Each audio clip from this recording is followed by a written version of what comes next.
dentro do menu iniciar. Um pouquinho mais abaixo agora, aqui, ó, nós vamos encontrar, vamos só mostrar para ti, ó, painel de controle.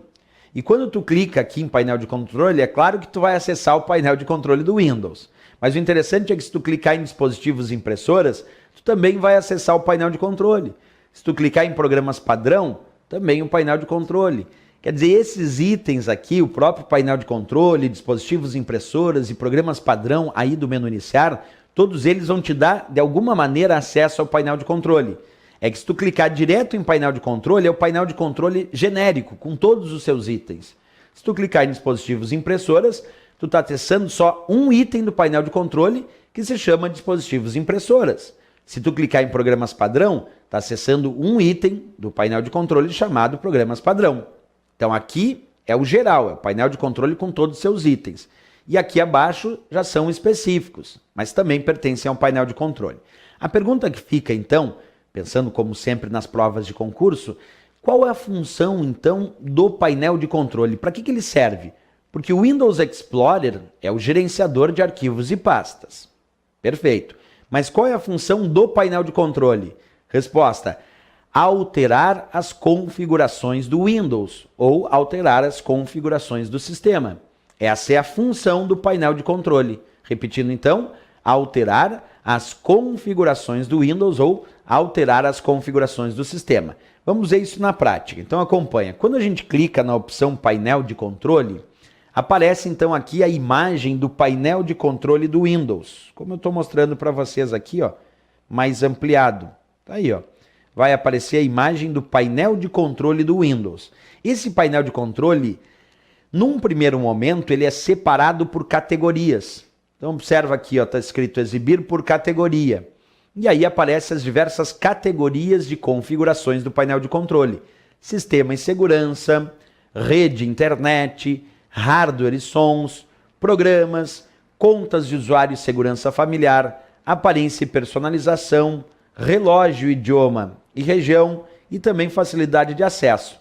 Tem provas que já perguntaram itens que pertencem a categorias do painel de controle. Então, além de exibir o painel de controle por categorias de configurações, nós podemos clicar aqui onde diz categoria, observa, e exibir o painel de controle em ícones pequenos ou até em ícones grandes.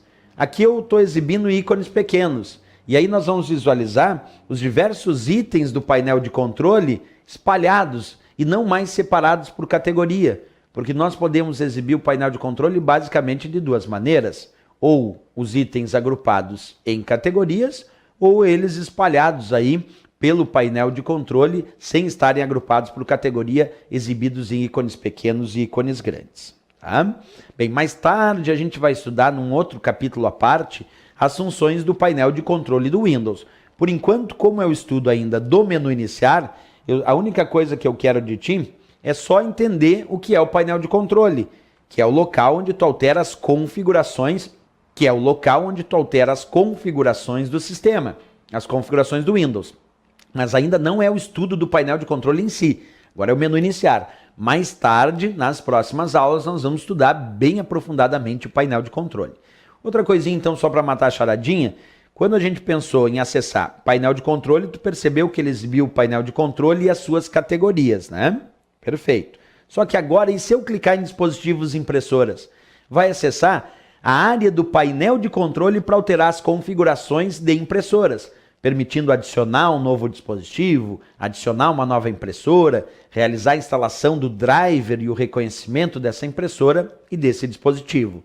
E programas padrão, que também vai acessar um item do painel de controle, é para definir qual é o programa padrão para cada uma das atividades ou para tipos de arquivos do sistema. Exemplo, aqui em programas padrão, eu posso escolher qual é o programa padrão para um tipo de arquivo. Por exemplo, .docx tem como seu programa padrão o Word, mas eu posso alterar isso, eu posso clicar em programas padrão, localizar o arquivo .docx e pedir para que o programa padrão do docx não seja mais o Word, seja agora o LibreOffice Writer.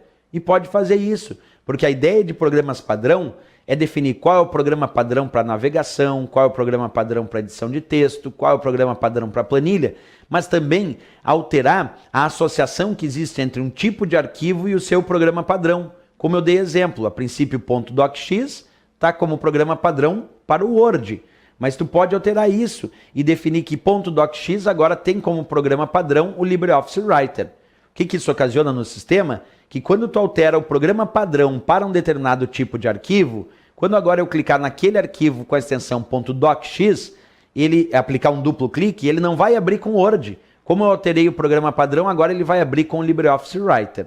Então, programas padrão é justamente para isso, para alterar o programa padrão de um determinado programa, o programa padrão de um determinado tipo de arquivo, podendo alterar essa associação. E até definir o programa padrão para edição de texto, para planilha de cálculo, entre outras opções.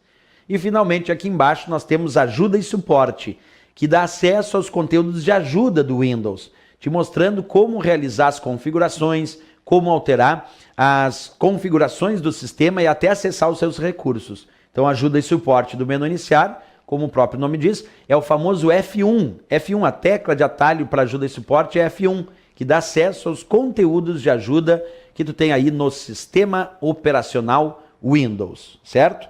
Bem, pessoal, na próxima aula a gente vai continuar estudando o menu iniciar. Ainda temos que falar aqui embaixo do botão de energia do menu iniciar, mas isso a gente vê na próxima aula, certo? Até a próxima aula, então, bons estudos!